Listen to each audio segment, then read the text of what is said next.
Atenção para as estatísticas. Corinthians, 17 chutes no gol. Santa Fé, 7. Corinthians, 10 chutes a mais. No gol, foram 10 do Corinthians contra 2 do Santa Fé. 66% de posse de bola. 516 passes trocados. 90% de acerto nos passes. Apenas 6 faltas. Meus amigos, parece que temos um time. Alguma coisa está acontecendo. Estou sentindo o cheiro da mudança. Estou sentindo, sabe aquele cheirinho? Sabe quando você coloca a pizza no forno e a pizza tá lá, sabe que o queijo começa a derreter, aquele forno a lenha mesmo, que começa a gratinar em volta, aqueles pequenos pretinhos em volta da pizza que não é queimado, é só mais sabor naquela massa fermentada. Temos o nome desta pizza. O nome desta pizza, eu não posso falar, mas eu acho que é o treinador, Fernando Diniz. Vou falar bem baixinho aqui, ó. Vou falar baixinho pra ninguém escutar. Saudações alvinegras. O Corinthians venceu a segunda na Libertadores, terceiro jogo de Fernando Diniz e, nossa, Fernando Diniz toma muito gol. Nenhum gol até agora. A galera deve estar muito... O cu de quem é contra o Fernando Diniz deve estar piscando de raiva nesse momento e torcendo muito, né? Todos os corintianos devem estar torcendo muito contra o Corinthians nesse momento, né? Será que dá pra chamar de corintiano? Não sei.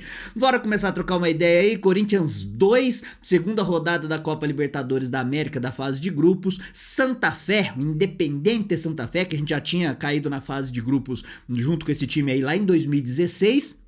A gente tinha ganhado em 2016 também na Neoquímica Arena na época de 1-0 e agora a gente ganhou de 2-0 com destaques aí para Rodrigo Garro, Gustavo Henrique. O time jogou muito bem organizado e um time que defensivamente entregou bastante mais uma vez, o que chama atenção, principalmente pensando nas ideias de jogo do Fernando Diniz. Pouco a pouco a gente já vai vendo algumas coisas, um time mais aproximado, a gente vai conversar sobre tudo isso aí a partir de agora. É muito importante que você já deixe o seu comentário aqui, já comenta aí o que você achou da partida, as notas para os jogadores que a gente vai falar já pontualmente, já deixa aí as suas observações negativas e positivas e não esqueça também de deixar o like, se inscrever no canal, ativar o sininho, todas essas coisas aí que ajudam demais o nosso trampo aqui. Se você tem condição de fortalecer financeiramente, saiba que isso faz toda a diferença pra gente continuar existindo. Às vezes não faz falta pra você e ajuda demais a gente aqui. Tem a chave Pix no primeiro comentário fixado e na descrição do vídeo, que é pix.papofiel@gmail.com, ou você pode mandar pelo valeu, né, um coraçãozinho aí, qualquer valor, manda um valeuzão de 50 aí que vai ajudar bastante a gente neste mês que tá apertado, hein, tá embaçado os boletos chegando. Vamos falar de Fernando Diniz e as opções que ele optou hoje tá difícil, eu tô muito emocionado ainda, eu gravo logo depois que acaba a partida e eu não consigo raciocinar com vocês aqui. Enfim, há muito tempo o Corinthians não repetia algumas escalações. Temos um ponto muito positivo, porque no jogo contra o Palmeiras, que foi o 0-0, com 2 jogadores a menos, que o Corinthians jogou dando a vida, suou sangue até o final e conseguimos aquele empate heróico, mesmo sendo assaltado pela arbitragem. Já falamos sobre isso, já tem o nosso pós-jogo aqui, não vamos voltar nesse assunto. Mas tinha tudo pra qualquer treinador bunda mole falar o seguinte: os caras estão cansados, né? Eles estão dodói nesse momento, então vamos poupar o time, vamos colocar ali qualquer coisa, um Pedro Raul de titular, poupa o Yuri, poupa não sei quem lá, e vamos jogar o que dá contra o Santa Fé? Não, o Fernando Diniz foi lá e colocou o mesmo time, segurou o time até eu acho que 30 minutos do segundo tempo e os caras correndo, suando até onde não tinha mais. Já tava suando os ossos, já os esqueletos tava suando. Isso é um ponto muito positivo. 3 jogos do Diniz com 3 escalações idênticas. Hugo Souza no gol, Mateuzinho na direita, Matheus Bidu, dupla de zaga com Gabriel Paulista e Gustavo Henrique, Ranieri de primeiro volante, ao lado ali do próprio André e o Bidon, que vem buscar muita bola também, Garro, Yuri Alberto e Kaique. Ou seja, só não vai repetir o próximo jogo contra o Vitória, justamente porque a gente tem alguns jogadores suspensos, senão manteria na mesma estrutura de base. Vai ser uma correria muito grande até ter a parada para a Copa do Mundo, porque são muitos jogos encavalados e ter um time que jogue mais tempo, isso aí dá mais corpo para ser uma extensão do que acontece nos treinamentos. Você dá mais entrosamento. É claro que os caras desgastam muito mais, mas a gente vai precisar não só pontuar bem no Campeonato Brasileiro, como também conseguir fazer uma primeira fase de Libertadores que dê pra gente respirar. Aí depois da parada para a Copa do Mundo a gente volta com ideias melhores e mais aplicadas e mais claras dentro de campo. O Diniz optou justamente por isso. O primeiro tempo, o time entrou um pouquinho mais desconectado, ainda ligado às ideias antigas do último treinador, muito distante, mas você já começava a ver que alguns jogadores, principalmente o Breno Bidon e o André, já se preocupavam em se aproximar pelo menos dos laterais. Depois da parada técnica no meio do primeiro tempo, o time já melhora, já começa a jogar mais bolas na área, já começa a abrir mais espaço. Na hora que o microfone ficou na parada técnica e abriu ali pra ouvir o que o Fernando Diniz tinha pra falar, ele deixou claro, falou, ó, o corredor central não tá tendo espaço, então vamos explorar as beiradas, vamos tentar jogar a bola na área, vamos tentar fazer o cruzamento pra ter uma segunda bola. Isso aí foi o que passou a acontecer. Depois dessa parada técnica do primeiro tempo, o Corinthians melhora, ainda não de maneira expoente no jogo, mas já consegue incomodar um pouco mais o time do Santa Fé. Muitas pessoas, más línguas e os arrombados que tem por aí, vão falar que o Santa Fé era um time ruim. Não é um time ruim, não é um time bobo. Hoje em dia nenhum time é bobo mais, a gente vê o Fluminense tomando pipoco lá, sei lá, do Rivadavia, o Santos empatando com não sei quem aí. Os times são competitivos, mas esse time, defensivamente, eles jogam com linha baixa, e ficou claro pra gente aí. E assim, eles conseguem arrancar ponto de muito time. Tanto que durante toda a temporada eles embaçaram, em vários times lá do Campeonato Colombiano, inclusive na estreia da Libertadores contra o próprio Peñarol lá na casa deles, empatando e arrancando ponto dos caras. Então eles nem conseguem criar muito, porque tem um poder técnico ofensivo muito baixo, mas na parte defensiva os caras são muito bem colocados. Infelizmente, você só defender, você fica muito mais próximo da derrota do que da vitória, né? E foi de fato isso que aconteceu. Então não caiam nesse papo aí de que é um time morto e tal. Em momento algum achei que ia ser um jogo tranquilo pro Corinthians, mas o Corinthians conseguiu se sobressair, conseguiu se impor, conseguiu ser competitivo e conseguiu dominar as ações do jogo. O jogo é construído com um meio campo sólido e com uma construção sólida. Foi isso que o Corinthians fez. O Corinthians controlou as ações de jogo. Quando precisou, né, dar estourão, deu. Quando precisou sair construindo, construiu. E foi isso que acabou gerando, no final das contas, um placar positivo, que poderia ter sido mais. Há quanto tempo eu não falo aqui no canal que a gente ganhou de 2-0 e poderia ter sido mais? Normalmente eu venho aqui e falo assim, porra, mano, perdemos de 2-0 e poderia ter tomado mais, escapamos de uma goleada. Agora é exatamente o contrário. O Corinthians ganhou de 2-0, teve mais pelo menos umas duas boas finalizações, chances assim claras, uma que obrigou o goleiro a dar uma ponte, o goleiro dos malucos lá, dos caras do Santa Fé. E aí poderia ter sido 3-4-0. Eu comecei aqui o nosso pós-jogo justamente mostrando os números do jogo, e os números não mentem nesse sentido. É claro que só os números não dizem muita coisa, mas a gente assistiu a partida, e se você não assistiu com a TV desligada, você sabe que o Corinthians foi bem impositivo. Teve alguns momentos que sofreu um pouco mais, o time dos caras veio com a proposta de explorar contra-ataque, fazer a famosa transição, ligar as pontas assim, nas oportunidades que teve conseguiu cruzar a bola, mas como eu falei, um poderio ofensivo bastante, né, limitado, e também mérito para o nosso sistema defensivo, com ênfase ao Gabriel Paulista e ao Gustavo Henrique, que fez mais uma partida. Caralho, que zagueiro é esse Gustavo Henrique, monstro. Gustavo Henrique, se ele tivesse uma finesse um pouquinho maior na parte técnica, ele teria sido zagueiro top 1 de Europa. A gente tá falando de primeira prateleira da Europa. Ele é um cara muito bem consciente do que precisa fazer taticamente no jogo, se posiciona muito bem, cabeceia muito bem, o tempo todo na parte defensiva, parece que ele tá em todos os lugares. A impressão que eu tenho com o Gustavo Henrique na zaga é que a gente tem 8 zagueiros.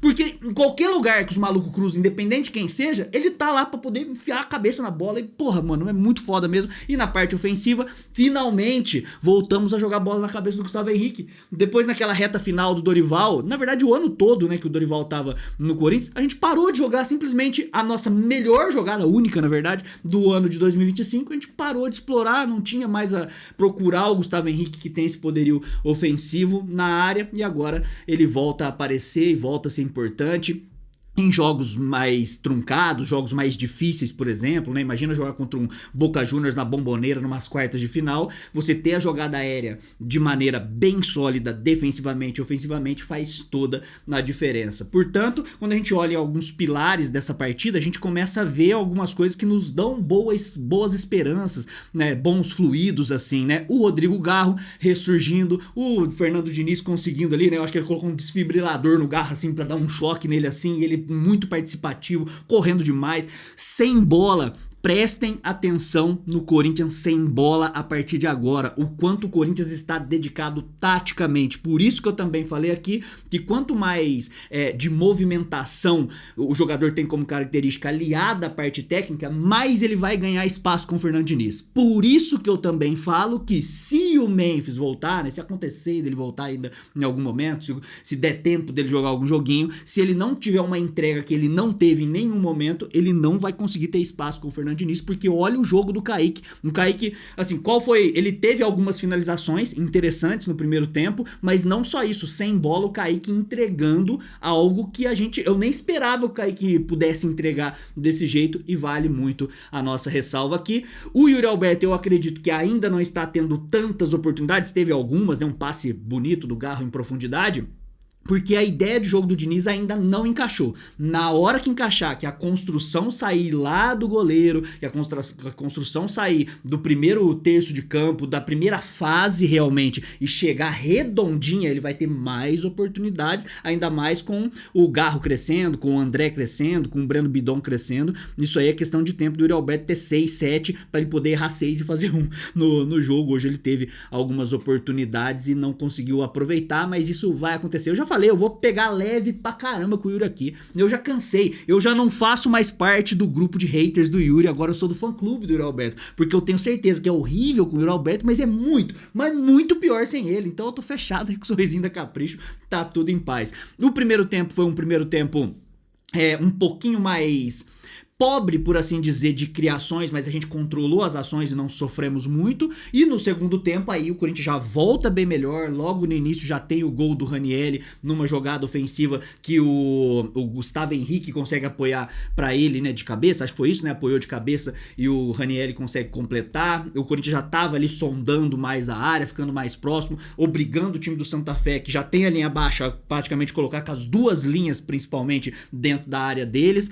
Aí o Corinthians, depois que faz o gol, obriga o Santa Fé, e isso eu falei no nosso pré-jogo aqui. Inclusive convido vocês mais uma vez, vocês que sempre assistem aqui o pós-jogo que é gravado, a gente faz o nosso pré-jogo aqui, que é ao vivo, a gente troca uma ideia com o chat, responde todo mundo não dá pra responder, mas respondo a maioria lá. E nesse pré-jogo eu tinha falado justamente sobre estas possibilidades que poderiam acontecer na partida. Convido você a sempre participar aí desses pré-jogos também, e no próximo jogo, sempre umas 2 horinhas, umas 3 horinhas antes da partida, a gente tá ao vivo aqui. Agora, pra sequência da temporada, a gente precisa ainda colocar os pés no chão e entender que o time tá em fase de amadurecimento, tá em fase de construção de ideias. Ainda é muito tempo que foi trabalhado, vai continuar sendo muito pouco tempo, né? Ainda é muito tempo, não, ainda é pouco tempo que foi trabalhado, vai continuar sendo pouco tempo, porque a gente teve pouquíssimos dias pra treinamento, então nos próximos jogos vai acontecer a mesma coisa.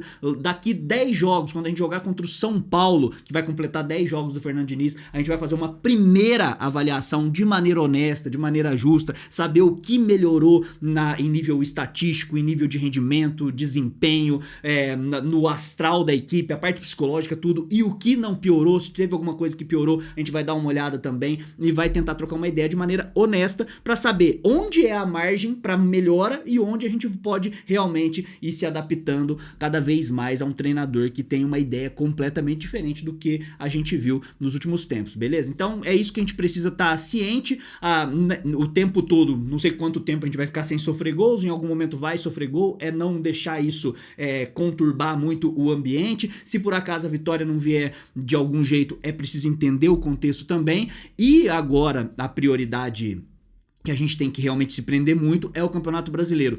Outra coisa que eu sempre falei aqui, e aí acaba sendo mal visto, é que uma parte da torcida, ela não consegue entender que a prioridade, embora a Libertadores da América seja extremamente importante, que vai fazer toda a diferença, imagina ganhar uma Libertadores da América, seria algo incrível, Copa do Brasil e tal, que a gente tá até mais próximo, né, a gente tá até mais ali do lado, não do lado do troféu, mas que a gente tem uma possibilidade maior com o time encaixado do que o Campeonato Brasileiro. Mas o Campeonato Brasileiro, quando a gente não tem um elenco realmente pra brigar pelas cabeças, a gente tem que ficar o mais longe possível da parte de baixo. E o Corinthians está muito perto da parte de baixo, tem alguns jogos contra Vitória, Mirassol, que precisa pontuar pra se afastar, pra aí sim conseguir ter tranquilidade, pra imagina lá numas quartas de final de Libertadores, se o Corinthians conseguir e vai conseguir chegar até lá, a gente tem um jogo, contra o Bahia em Salvador, a gente não pode poupar porque a gente tá 1 ponto da zona de rebaixamento. Ou pior, estamos na zona de rebaixamento.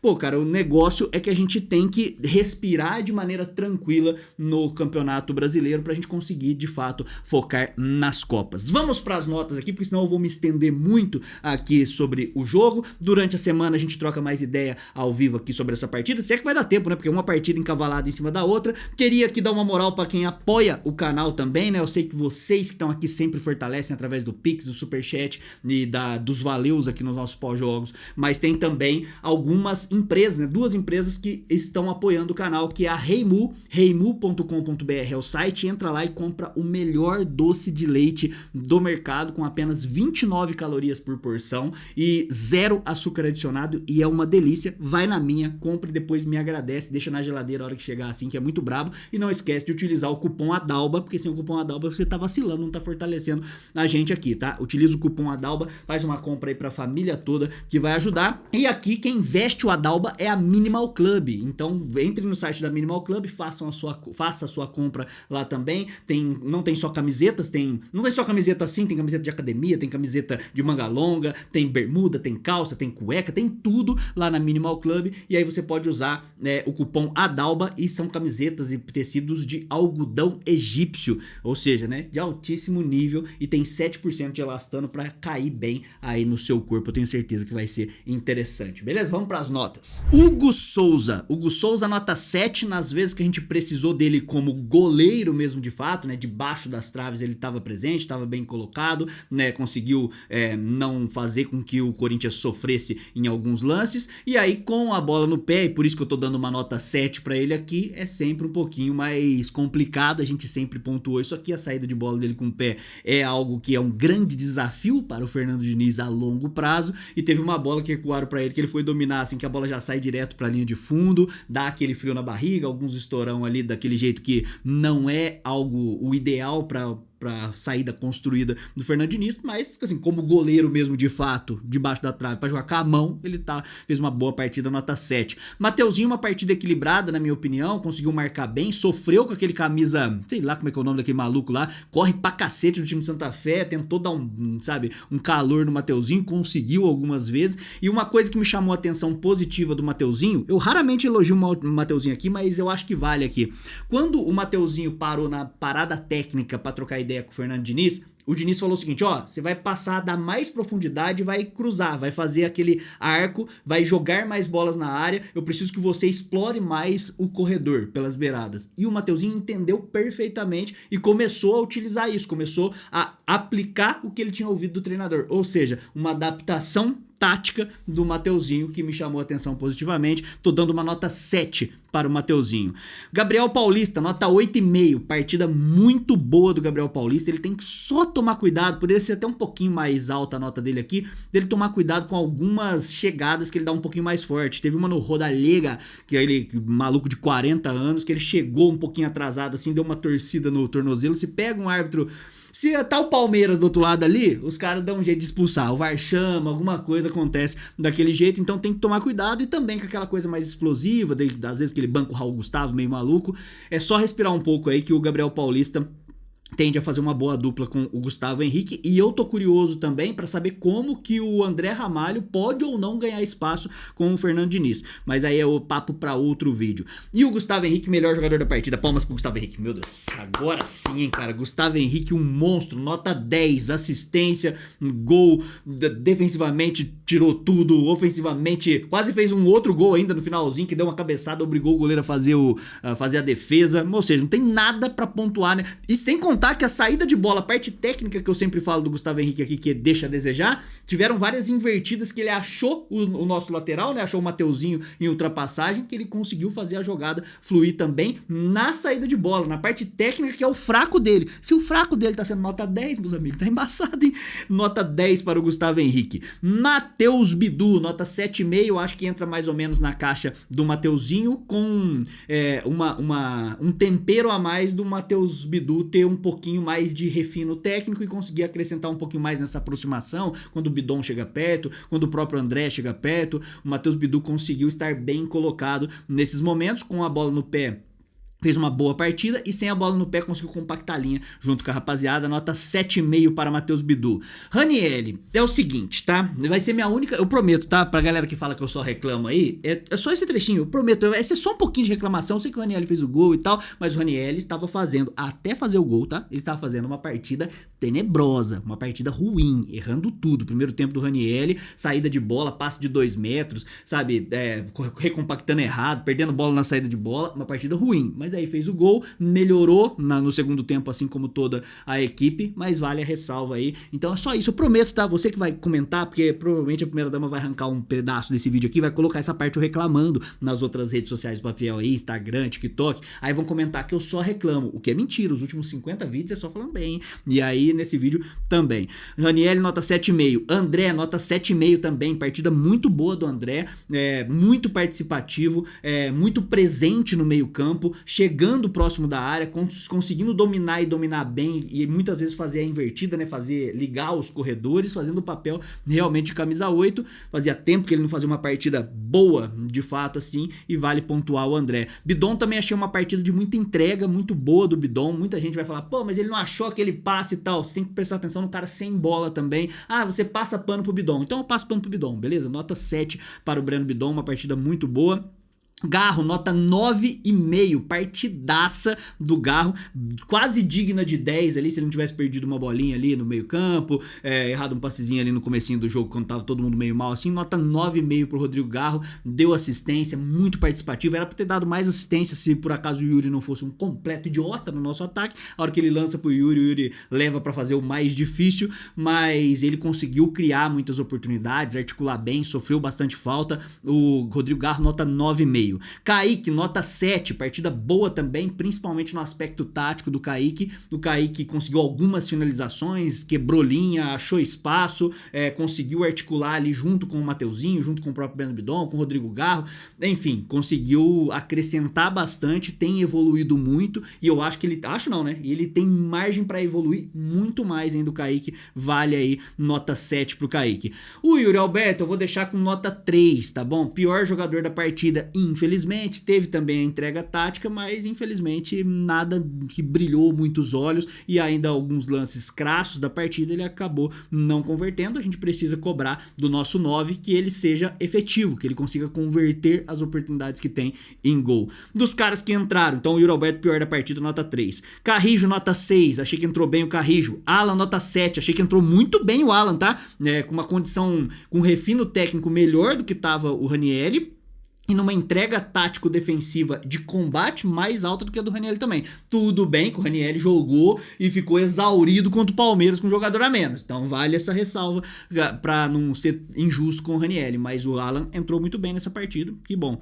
Lingard, nota 6. Achei que taticamente ele entrou ok ali, né? Fazendo o arroz com feijão. Não perdeu bolas assim, sabe? Não tentou inventar a roda ou reinventar a roda de qualquer forma. Nota 6. Talvez eu esteja até puxando o saco pro Lingard aqui, viu? Talvez um 5 ficaria mais justo. Pedro Raul, tô dando nota 3,5 só pra não ficar pior do que o Yuri, tá bom? Porque o Yuri Alberto foi o pior da partida, mas o Pedro Raul não encostou o pé na bola também, e na hora que teve um lance que ele tava impedido, ele errou o gol cara a cara, né? Mas jogou menos tempo que o Yuri foi mais impactante na partida. E o Zaccaria, na minha visão, entrou bem, nota 6 para o Zaccaria, conseguiu ter um bom cruzamento, conseguiu se movimentar bem ali. O Zaccaria também vale a ressalva positiva, mas jogou muito pouco tempo também, certo, meus amiguinhos? Não esqueçam de comentar aqui embaixo. Às vezes vocês passam pelo vídeo e não comentam. Comentar ajuda demais.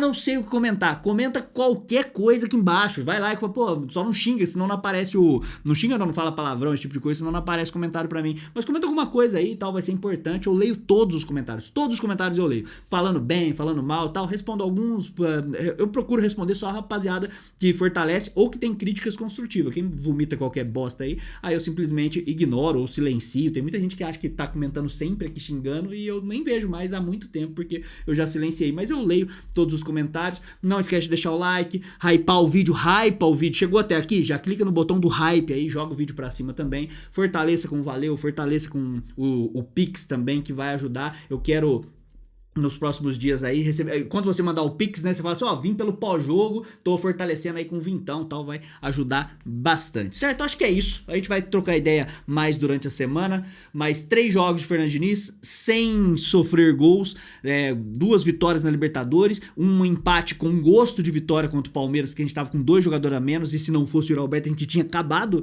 de ganhar do Palmeiras com 2 jogadores a menos, seria antológico, histórico, muito foda mesmo, e vamos lá, pezinho no chão, agora o próximo combate é contra o Vitória, jogo importantíssimo que a gente precisa ganhar ou pelo menos pontuar pra gente se afastar dessa parte de baixo da tabela, que é uma zona incômoda, que eu não quero colocar fantasminhas na capa, mas nunca mais aqui, tá? Eu quero só colocar troféu, a gente tá em busca pelo título. Muito obrigado, até a próxima, vai Corinthians e contra rival é poucas ideias, tamo junto, hein? É nóis.